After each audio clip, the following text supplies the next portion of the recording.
하나님의 말씀 보시겠습니다. 하나님의 말씀은 창세기 1장 1절의 말씀입니다. 창세기 1장 1절의 말씀입니다. 우리 다 같이 읽겠습니다. 시작. 태초에 하나님이 천지를 창조하시니라. 아멘. 오늘도 말씀을 통한 주의 은혜와 평강이 저와 여러분 가운데 넘치기를 축원합니다. 벌써 주일을 보내고 3일이 지나서 이렇게 수요 예배로 모이게 되었습니다. 참 시간이 빠른 것 같은데 이렇게 더 자주 뵐 수 있는 것이, 예배할 수 있는 것이 우리에게 복인 줄 믿습니다.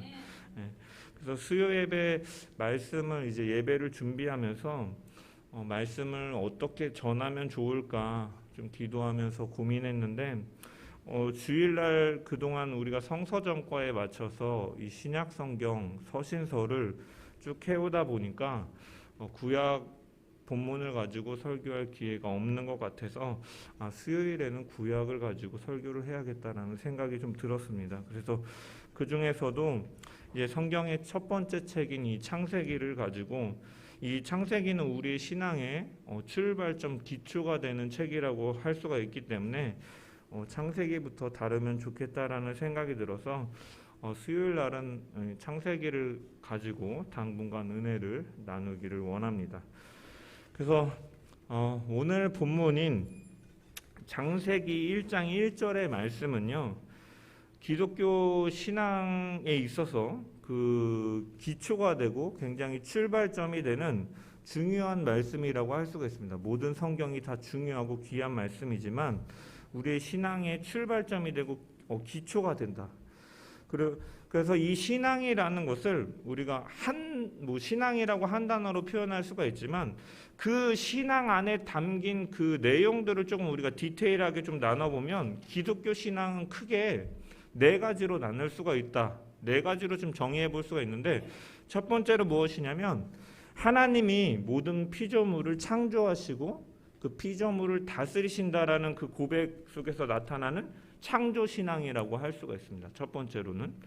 그리고 두 번째로는 예수 그리스도께서 우리의 모든 죄를 사하시고 우리를 대신하여 십자가에 죽으심으로 우리의 죄를 대속하셨다라는 이 십자가 신앙이 우리의 신앙 가운데 있습니다.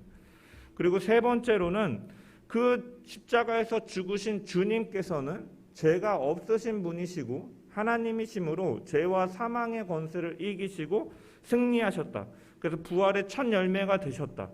그리고 예수 그리스도를 구주로 고백하는 자에게는 이 부활의 영광에 동참하게 된다라는 이 부활 신앙이 기독교 신앙의 세 번째 중요한 점이라고 할 수가 있습니다.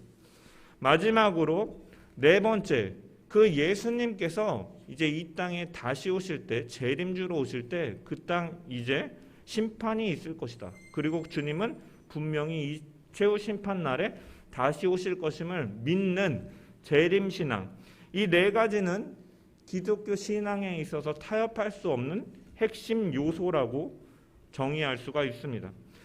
그런데 이 모든 것들이 태초에 하나님이 천지를 창조하시고 그 주님이 재림하시는 그날까지 이 창조주 하나님의 섭리와 경륜 속에서 이러한 모든 구속사역과 이러한 모든 일들이 이루어지기 때문에 이 창조신앙이 가장 베이스가 되고 기초가 되고 중요하다라고 말씀을 드릴 수가 있습니다. 그래서 오늘은 본문을 통해서 여러분들에게 첫 번째 이 창조신앙에 대해서 말씀을 나누고자 합니다. 우리가 다루는 이 창세기는 어떠한 내용을 담고 있는 책입니까? 어떠한 내용을 담고 있습니까? 제가 이제 부교육자 사역을 하면서 청년들이나 이제 가르치던 학생들한테 창세기는 무슨 내용을 담고 있니? 라고 물어보면 대부분의 한 10에 7, 8은 세상을 창조한 이야기라고 대답을 합니다. 그래서 왜냐하면 이 책 이름 자체가 창세기잖아요. 세상을 창조한 이야기. 그래서 아이들이 이렇게 대답을 해요. 그런데 사실은 이것은 조금의 오해가 선입견이 담겨 있다라고 할 수가 있습니다. 물론 창세기에는 하나님께서 이 피조 세계를 창조하신 이야기에 대해서 분명히 다루고 있기는 하지만 실제적으로 이 창세기 전체 내용을 봤을 때 하나님께서 세상을 창조한 이야기에 대해서는 그 비중이 그렇게 크지 않다라는 것입니다. 그래서 창세기 1장과 2장에 나오는 이 창조의 기간을 문자적으로 이제 뭐 7일이라고 뭐 이 날에 대해서는 여러 가지 해석이 있지만 어쨌든 문자적으로 7일이라고 해석하는 경우에 창세기가 정리하고 있는 이 시기는 대략 한 2309년 뭐 이렇게 학자들은 계산을 합니다. 어떻게 이 기간을 알 수 있냐면 이 창세기에 많은 톨레도트가 나오거든요. 톨레도트가 나오는데 이 계보가 나오는데 이 성경학자들이 이 족보를 통하여서 이 계보를 통하여서 연대를 추정해 보면 한 2300년 정도가 된다고 합니다. 그 중에서 이 태초의 역사, 이 원역사라고도 할 수 있는 1장부터 11장까지의 이 기간이 어느 정도의 기간이냐면 한 1950년 정도. 2300년 가운데 한 1950년조가 1장부터 11장까지의 시간이라는 것이요. 그리고 아브라함부터 요셉까지 이 족장들의 이야기인 12장부터 50장까지는 360년 정도의 세월을 담고 있다라는 것입니다. 시간의 비율로 따질 때 창세기 전체가 2300년의 시간을 다루고 있고 그런데 그 중에 1장부터 11장까지는 1950년 퍼센트로 따지면은 83% 정도의 시간인데 족장들의 시대는 350년, 360년 그래서 한 17% 대략 한 20%라고 칩시다. 80% 대 20%의 시간을 의미하고 있다라는 거예요. 담고 있다라는 거예요. 그런데 책의 내용을 살펴보면 이 창세기를 차지하고 있는 이 내용의 비중은 정반대라는 것이에요. 원역사를 다루고 있는 1장부터 11장까지의 내용은 창세기가 전체 몇 장이죠? 50장이죠. 50장 중에 10장 대략. 그러면 전체의 20%는 20% 원역사는. 이에 비해서 족장 시대를 다루고 있는 이 360년의 시간 12장부터 50장까지를 비율로 따지면 대략 책의 한 80%를 차지하고 있다는 것입니다. 그래서 어떤 성경학자들은 이 창세기를 세상의 창조 이야기가 아니라 아브라함, 이삭, 이 야곱, 요셉의 족장 이야기를 다루는 불균형의 책이다라고 정의하기도 해요.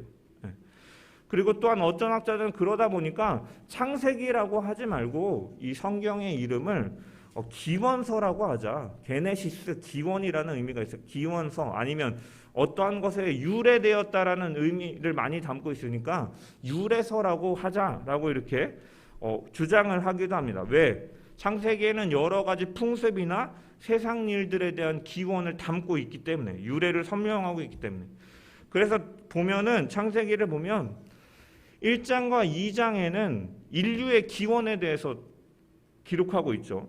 그리고 12장에 보면은 이스라엘이 어떻게 유래되었는지에 대해서 설명하고 있고 15장에 아브라함과 하나님의 언약을 맺는 장면에서 이제 하나님과 그 이스라엘 백성들 그분의 백성들 사이에 맺어진 독특한 이 관계의 유래에 대해서 발견할 수가 있어요.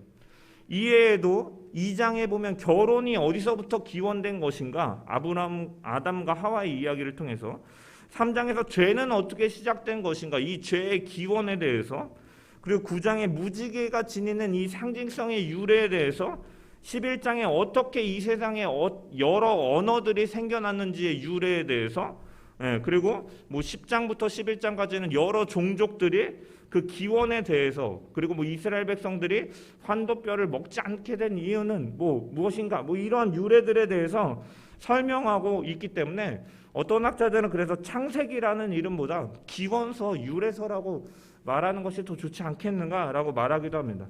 아무튼 그런데 왜 이런 일들이 일어나는가? 시간에 따라서 이 원역사를 더 많이 다뤄도 될 텐데 왜 이런 일들이 일어나는가 생각해 보면 사실 이렇게 좀 비유를 들 수가 있을 것 같아요. 제가 만약에 이제 책을 기술한다고 칩시다. 책을 기술할 때 제가 책의 지면에 많이 할애를 하는 내용은 어떠한 것이겠습니까? 제가 중요하다고 생각하는 것, 제가 가치가 있다고 생각하는 것에 많은 비중을 둬서 책을 기록할 것입니다.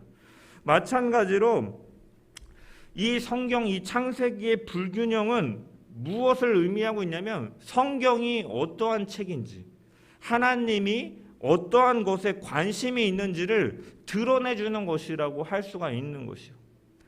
성경의 첫 번째 책인 이 창세기를 통해 드러나는 하나님의 궁극적인 관심사가 무엇이냐? 성경의 목적은 무엇이냐? 세상이 어떻게 창조됐는지를 알려주기 위한 것이 핵심이 아니라 인간들의 이야기가 사실은 핵심이라는 거예요. 다르게 이야기하면 성경과 하나님의 관심사는 어디에 있느냐? 인간들의 구원에 있다라는 것이에요. 구원에 있다. 그래서 우리가 창세기를 대할 때 이 천지창조 이야기도 보지만 더 많이 접하고 더 의미 있게 바라봐야 되는 것은 선조들의 이야기라는 거예요. 지구가 어떤 순서대로 창조됐고 뭐 이런 것에 대해서 사실은 우리가 큰 의미를 두면서 보기보다는 중요한 것은 하나님이 창조하시고 그 창조하신 하나님께서 원역사를 통하여 계속 인류가 실패해가는 모습을 바라보시면서 하나님께서 그들을 가만히 두지 아니하시고 그들을 긍휼히 여기시고 사랑하심을 통해서 어떻게 구원 사역을 이뤄 가시는가를 바라보는 것이 굉장히 중요하다라는 것이에요. 우리가 이 창세기를 대할 때 이 부분이 사실은 핵심이다라는 거예요. 그래서 성경을 뭐 생물학 교과서나 물리학 교과서로 보는 것이 아니라 인간 구원에 관한 책이다라는 것을 이 창세기 1장의 1장부터 창세기를 통해서 하나님의 성경의 말씀과 관심이 구원에 있음을 분명히 알려주고 있다라는 것입니다. 그래서 정말 중요한 것은 무엇이냐? 누가 창조하셨는가? 하나님이 천지를 창조하시고 그분의 관심이 인간의 구원에 있다라는 것을 우리가 창세기의 이 비중을 통하여서 사실은 발견할 수가 있는 것입니다. 그리고 또한 태초의 역사를 다루고 있는 이 1장부터 11장까지의 원역사와 이 아브라함이라는 한 개인을 택하시고 믿음의 조상으로 세우시고 이 창세기의 마지막 50장에는 무엇으로 끝납니까? 이 요셉이라는 개인의 죽음으로 마무리하는 창세기의 내용을 바라보면서 우리는 중요한 통찰력을 가질 수가 있습니다. 창세기의 시작, 우주의 시작으로 시작해서 한 인간의 죽음으로 마무리되는 이 창세기의 내용, 탄생과 죽음을 통하여서 하나님은 매크로하고 큰 섭리로 역사하시기도 하시면서 한편으로는 한 개인, 마이크로한 이 작고 세밀한 그 하나님의 섭리와 그 개입이 이루어지는 것을 우리는 창세기를 통해서 바라볼 수가 있다라는 것이에요. 흔히 우리가 하나님을 생각하면 크고 광대하신 하나님, 그런 이미지가 있어요. 힘이 있고 전능하신 하나님을 주로 떠올립니다. 그래서 피조 세계를 말씀으로 창조하신 하나님, 그 땅이 죄악이 가득했을 때 소돔과 고모라를 불로 심판하시는 하나님, 노아 시대에 세상이 죄로 인하여서 신음하니까 하나님이 물로 싹 쓸어버리시고 다시금 재창조하시는 이러한 하나님, 이러한 하나님에 대한 이미지가 주로 있어요. 하나님은 이처럼 크고 광대하신 분이십니다. 그런데 또한 한편으로 우리가 분명히 기억해야 될 것은 무엇이냐면 한 개인을 택하시고 그의 인생을 만지시면서 개입하시고 인도하시는 하나님의 모습도 분명히 성경에는 같이 가고 있다라는 것이에요. 하나님은 세밀하고 자상하신 분임을 우리가 창세기를 통하여도 알 수가 있다라는 거예요. 이 부분을 제가 새신자반 성경 공부를 하면서 이렇게 표현했어요. 성부 하나님은, 아버지 하나님은 부성뿐만이 아니라 모성도 지니신 하나님이시다. 하나님께서 자기의 형상대로 남자와 여자를 창조하신 것처럼 하나님은 남성성도 갖고 계시고 여성성도 갖고 계신 분이시다. 그래서 완전하신 하나님, 완벽하신 하나님이시다. 그렇기 때문에 우리는 이 하나님의 그 세심한 이 사랑과 이 은혜 속에서 우리가 또한 살아감을 우리가 고백할 수밖에 없다라는 것이에요.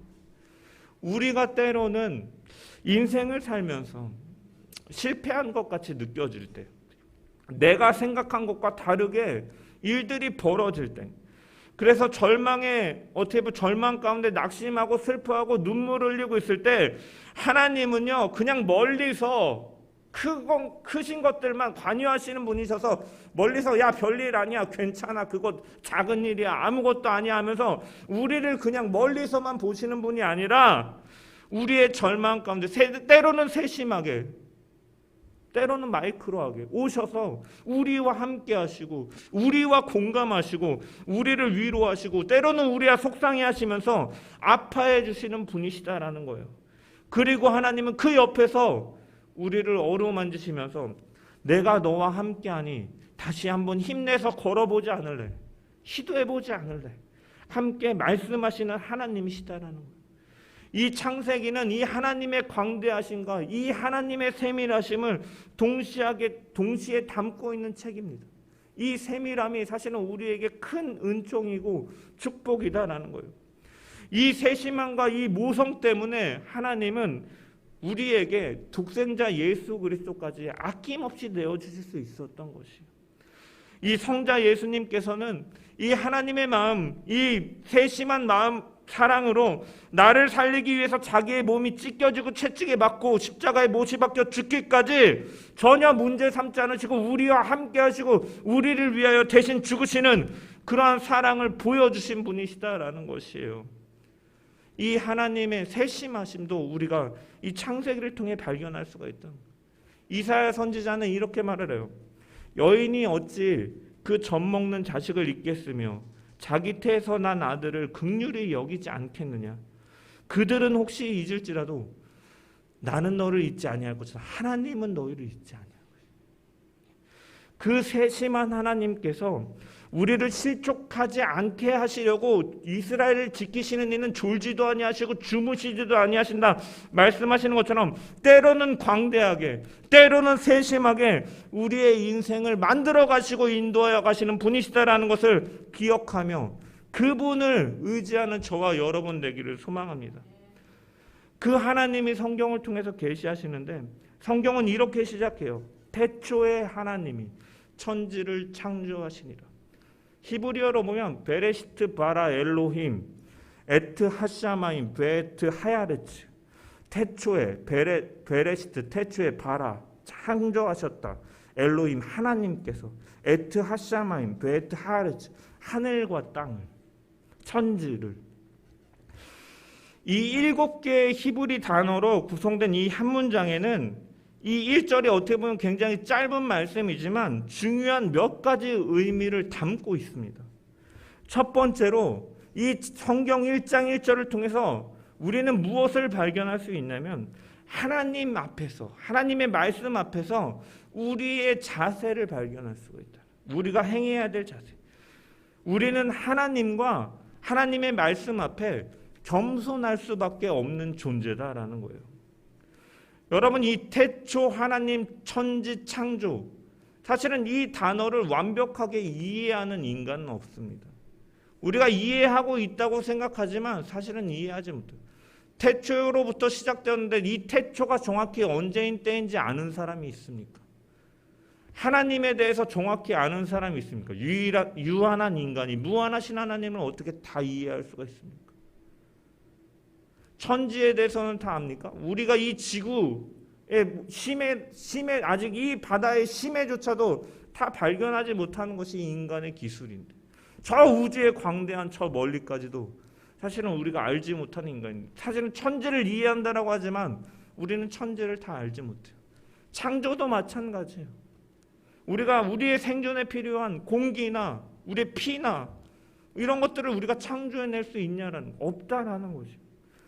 그래서 사실은 우리가 이 태초에 하나님이 천지를 창조하셨다라는 것은 우리의 겸손함으로 시작할 수밖에 없다라는 것을, 우리는 성경을 대할 때, 하나님의 말씀을 대할 때 겸손함으로 대할 수밖에 없다라는 것을 이미 의미하고 내포하고 시작하고 있다라는 거예요.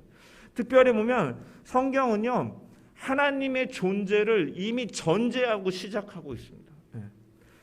하나님은 이런 것을 통해서 우리가 알 수 있는, 하나님은 절대로 자신의 존재를 증명하는 데는 별로 관심이 없으세요. 존재에 대해서 증명하는 데 관심이 있으시면 먼저 인간들에게 계시한 이 말씀에 나는 어떻게 있었고 어디에 있었고 무슨 일을 하며 뭐 이런 것들을 자기 소개를 엄청나게 할 텐데, 하나님은 이러한 변증하거나 자신의 존재를 설명하면서 성경을 시작하고 있지 않다라는 거예요.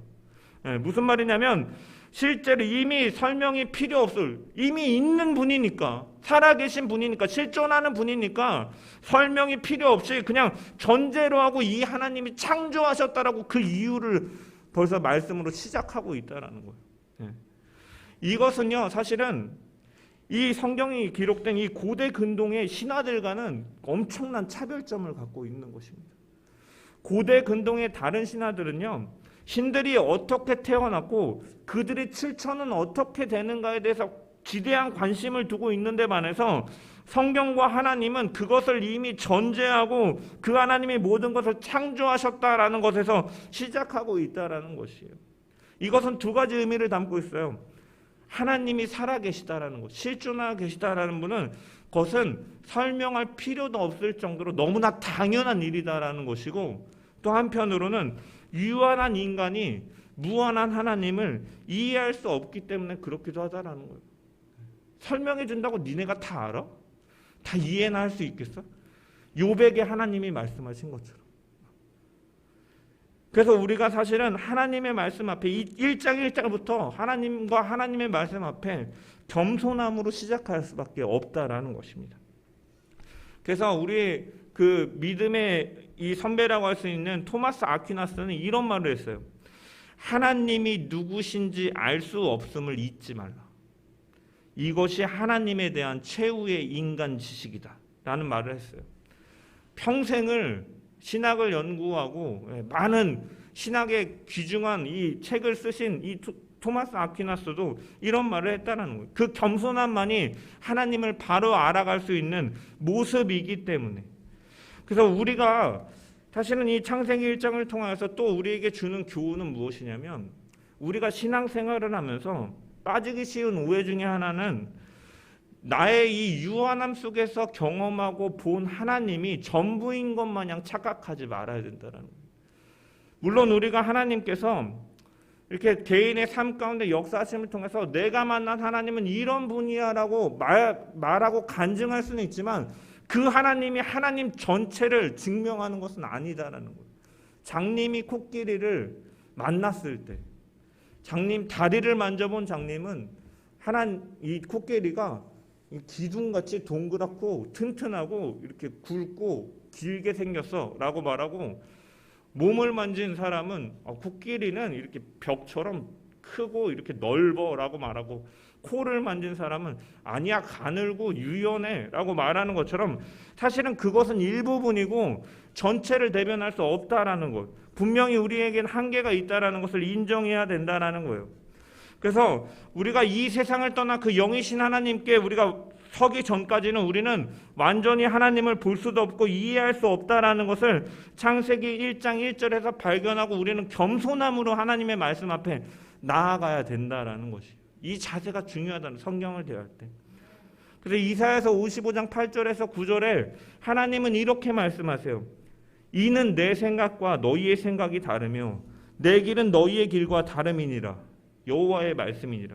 이는 하늘이 땅보다 높음 같이 내 길은 너희의 길보다 높으며 내 생각은 너희의 생각보다 높음이라.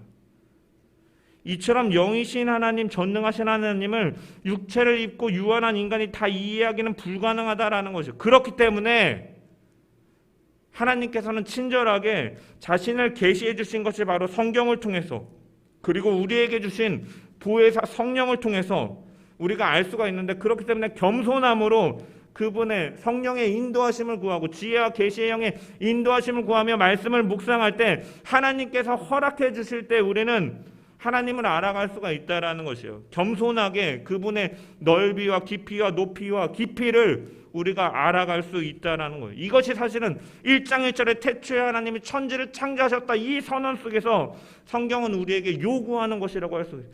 다 이해할 수 없는 그 크고 광대하신 하나님을 인정하고 너희가 그분 앞에 겸손함으로, 하나님의 말씀 앞에 겸손함으로, 그분이 계시하시는 그 길을 순종함으로 나아가는 자들이 되라라고 하나님의 마음이 이 1장 1절에 담겨 있다라는 것이에요. 이 출발점을 바로 알고 그분 앞에서 겸손하게 그분의 인도하심을 구하며 하나님을 인정하며 나아가는 저와 여러분 되기를 주님의 이름으로 축원합니다. 두 번째로 하나님을 전제하고 성경이 기록되었다라는 것은 이 성경이 누구에게 쓰여진 책인가를 밝혀주고 있는 것입니다. 성경은 태초에 하나님이 천지를 창조하셨다라는 것을 믿는 사람들, 믿고 고백하는 사람들을 대상으로 쓰여진 책이다라는 것입니다.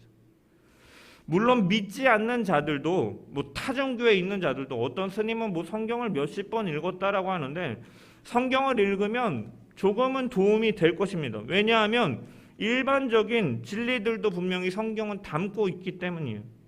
거짓말하지 말라, 살인하지 말라, 남에게 대접받기를 원하는 자는 남을 대접하라, 이러한 일반적인 진리들도 포함하고 있기 때문에 믿지 않는 자에게도 어느 정도 도움이 돼요. 그렇지만 분명한 것은 이 1장 1절의 말씀을 통해서 하나님이 천지를 창조하셨다라는 그 진리를 믿고 고백하는 사람들을 대상으로 이 성경은 쓰여졌다라는 것을 처음부터 보여주고 있다라는 거예요. 그래서 사실은 우리가 이 1장 1절을 대하면서 우리가 성경을 읽고 이 태초에 하나님이 천지를 창조하셨다라는 것이 믿어지는 것이 사실은 은혜다라는 거예요. 왜? 하나님 편에서의 택하심과 그 은혜가 있기 때문에 우리는 이 말씀을 시작부터 우리가 믿을 수 있는 것이 사실은 하나님의 사랑이요 은혜로 가능하다라는 것을 우리가 기억하고 우리가 감사할 수밖에 없다라는 것입니다. 성경은 하나님을 믿고 따르는 자녀들에게 이 주님께 합당한 찬양과 경배를 드리기 위해서 기록된 것이고, 또한 하나님의 가르침과 교훈을 전달하기 위해 기록된 것임을 우리는 기억해야 된다는 거예요. 하나님을 믿고 따르는 자녀들에게 주어진 것임을 우리가 기억해야 된다. 그리고 이것을 믿음으로 고백하는 사람은 성경을 대하는 자세도, 그리고 인생관과 세계관도 달라질 수밖에 없다라는 것이에요. 하나님의 창조주 되심을 믿지 않는 사람에게 인간이라는 존재는 그저 우연히 태어난 존재, 조물주가 없다고 여기기 때문에 인간 스스로가 자신이 주인이 되어서 자기 뜻대로 살아갈 수밖에 없다라는 것입니다. 그러나 우리가 태초에 하나님이 천지를 창조하시니라, 이 천지에는 바로 내가 포함되어 있는 거죠. 이 말씀을 우리가 믿을 때, 즉 하나님께서 나의 창조주가 되심을 믿을 때 우리는 하나님의 말씀에 따를 수밖에 없다라는 거예요. 왜? 그것을 만든 사람보다 더 잘 아는 사람은 없잖아요. 우리가 예를 들어서 자동차를 만드는 사람이 있을 때 그 자동차에 대해서 그 사람보다 더 아는 사람은 없어요.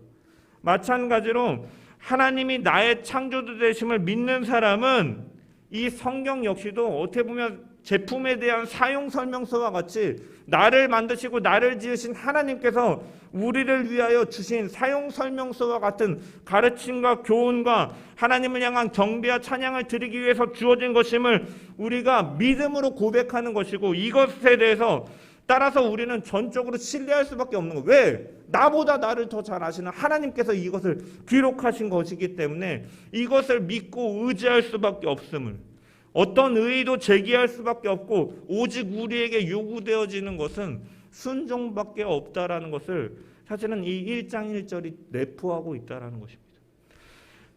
또한 이러한 신앙의 고백이 있다라는 것은요, 고난과 역경 가운데서도 하나님을 의지할 수 있는 힘을 우리 가운데 공급하여 주는 것이에요.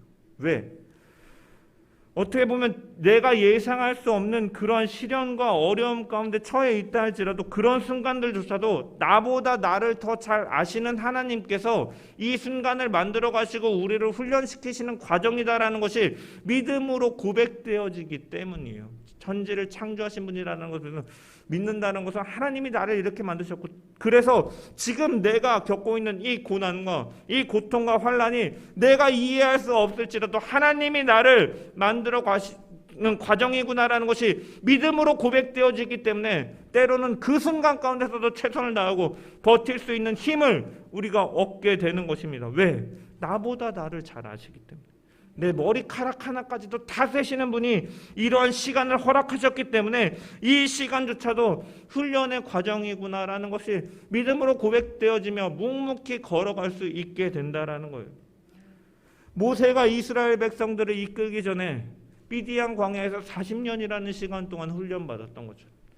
다윗이 탄란한 왕조를 이루기 전에 사울 왕에게 쫓겨서 광야로 피하기도 하였고, 또한 그 원수인 블레셋 앞에서 미친 척을 하면서까지 생명을 보존받기 위해서 그가 하였던 그런 모든 시간까지도 사실은 하나님이 그들을 만드시기 위해서 가는 그런 과정이었던 것처럼, 하나님은 우리를 그냥 두시지 아니하시고 우리를 훈련시키시고 때로는 강하게 하시기 위해서 이런 것들도 허락하시는구나라는 것을 믿음으로 고백하는 것이 바로 창조의 신앙 가운데 포함되어 있는 것입니다.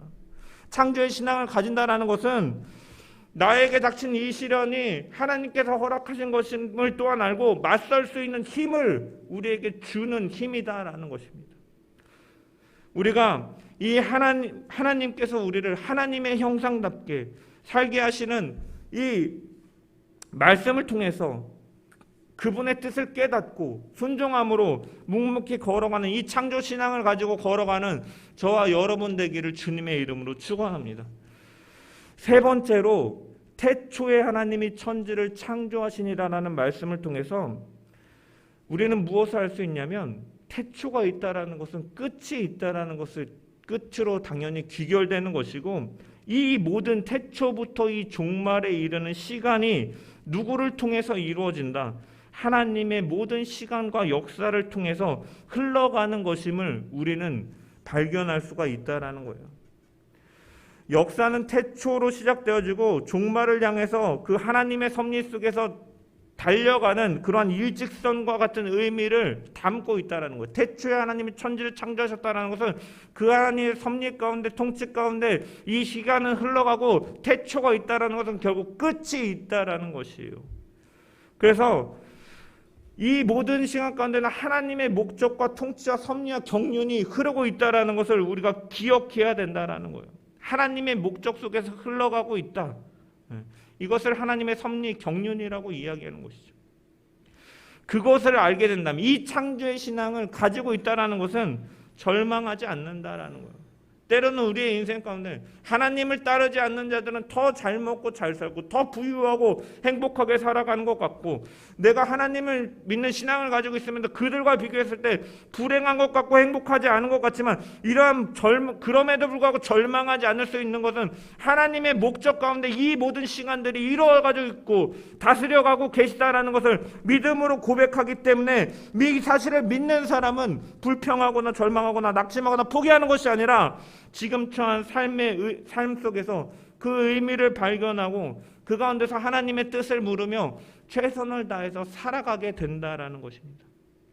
언제나 그 끝이 있음을 기억하면서 지혜로운 슬기로운 다섯 처녀와 같이 다시 오실 그 신랑이 언제 올지 알 수 없으나 등불을 예비하고 기다리는 그 처녀들과 같이 우리는 그 끝을 향해서 언제나 깨어있는 자로 말씀이 말씀하시는 대로 우리가 그것을 준비해 나가면서 그날이 올 때까지 준비하며 살아가는 삶을 살아가는 것이 이 재림신앙이라고 할 수 있는데, 이 재림신앙을 포함하는 것이 사실 창조의 신앙, 창조신앙에서 시작되는 것이에요.